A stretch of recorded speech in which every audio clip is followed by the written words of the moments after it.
अस्सलाम वालेकुम दोस्तों।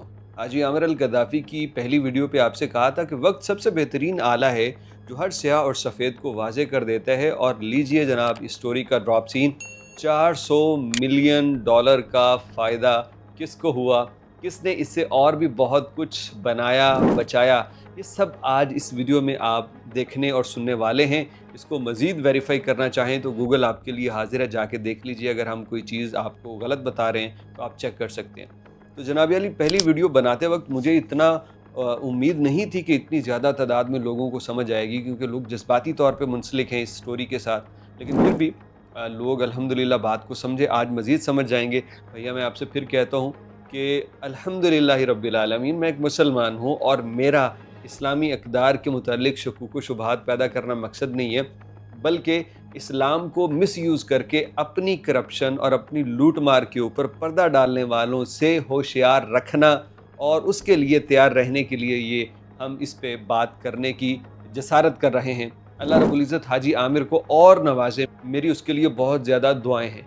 तो ये ना आज की जो सबूत हैं वो सारे आपको दिखाने से पहले एक छोटा सा वाक़या सुन लीजिए। किसी गांव में ना एक इंतहाई ताकतवर इंसान के बेटे ने किसी गरीब के बेटे को मार दिया। अब वो गांव थे, पंचायत सिस्टम था। उसे पता था कि मेरा बेटा अगर पंचायत में जाएगा ना, भले मैं कितना ताकतवर हूँ, लेकिन पंचायत उसे कोई ना कोई सज़ा सुनाएगी क्योंकि उसने नाहक कत्ल किया है। तो वो क्या करता है कि उस इलाके के मौलवी के पास चला जाता है और उसे कहता है किसी तरीके से मेरे बेटे को अगर बचा लो तो मैं तुम्हें खुश कर दूंगा। क्योंकि पुराने वक्त थे, बल्कि आज भी लोग मौलवियों को, दीनदार लोगों को बड़ी अहमियत देते थे। तो मौलवी साहब वहाँ से डील करके गए मकतूल के घर और उसके वालिद से कहा, देखो तुम्हारा बेटा शब जुमा में कत्ल हुआ है, और शब जुमा में कत्ल होने वाले को अगर उसके वालदैन, अजीज़ व अकारब दूसरे कातिल को माफ़ करके दफना दें तो अल्लाह न सिर्फ उस मकतूल को बल्कि उसके वरसा को भी जन्नत में भेजेगा। ये अल्लाह का ऐलान है। मौलवी साहब की बात से गरीब बड़ा मुतासिर हुआ और जनाब अली उसने बच्चे को दफनाया। पंचायत लगी और उसमें कहा कि मैंने तो कोई कार्रवाई नहीं चाहता, क्योंकि उसको मौलवी ने एक बात बता दी थी। तो अब ताकतवर जहाँ बेबस हो जाए वहाँ दीन इस्तेमाल करके अपने काम निकलवाए जाते हैं। दीन के जज्बात इतने ताकतवर हैं। तो जनाब यहाँ भी आपको यही स्टोरी आगे चल के मज़ीद वजाहत के साथ समझ आ जाएगी कि आज भी वही कुछ हो रहा है। हमने आपको बतलाया था कि हाजी आमिर अल गद्दाफ़ी की इस स्टोरी से बहुत से लोग फ़ायदा उठाएंगे, लेकिन हमें तब ये नहीं पता था कि ऑलरेडी एक बहुत बड़े स्कैंडल को छुपाने के लिए इसे तरतीब दिया गया है। और वो स्कैंडल क्या है? हाजी आमिर की स्टोरी सामने आने के ठीक एक रोज़ पहले ये खबर वायरल हो चुकी थी पूरे लीबिया में, लेकिन आज इस पे कोई बात नहीं कर रहा। और ये खबर क्या थी?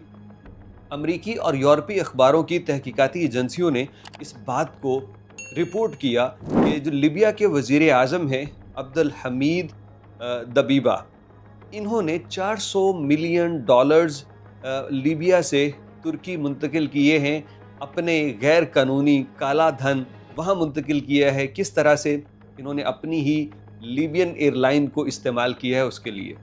ये बड़े बड़े मीडिया के सोर्स, तहकीकाती जर्नलिज़म करने वाले, उन तमाम ने इसको अपने स्टोरीज़ में लिखा है और कहा है कि ये बिल्कुल तयशुदा और साबितशुदा बात है कि 400 मिलियन डॉलर की स्मगलिंग जो है वो इन प्लेन्स के ज़रिए की गई है। इसके अलावा तराबलस के अंदर अपने अजीज़ व अकारब को इंतहाई महंगी रिहाइशें उनके नाम पे लगा दी गई हैं, ज़मीनें, और इस तरह से लीबिया की आवाम का पैसा लूटा गया है।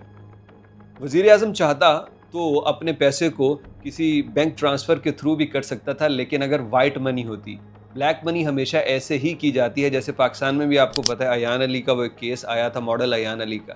तो वो इस तरह से जहाज़ों के ज़रिए पैसे भेजे जाते हैं ताकि दूसरे मुल्क पहुंच के फिर उस ब्लैक को वाइट कर लिया जाए।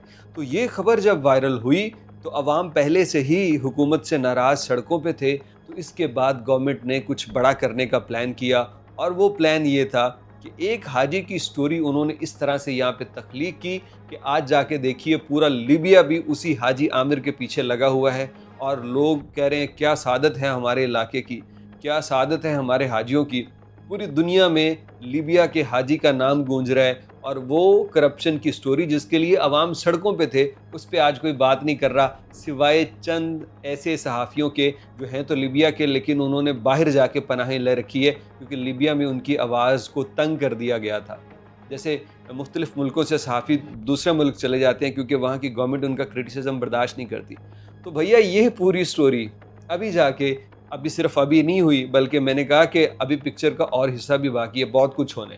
تو اتنا بڑا کرپشن کا سکینڈل، لیبیا کی عوام کا پیسہ لوٹ کے دوسرے ملک منتقل کرنے والا وزیر اعظم، اس کے لیے پھر سب سے بہترین ٹول، یعنی وہ طاقتور تھا چودھری کی طرح، لیکن اسے پتا تھا میری طاقت کام نہیں آئے گی، یہاں پہ آئے گا مذہبی کارڈ، اور وہ ایسا کام آئے گا کہ سارے ہی مسئلے حل ہو جائیں گے. اور اس کے مسائل حل ہو گئے ہیں.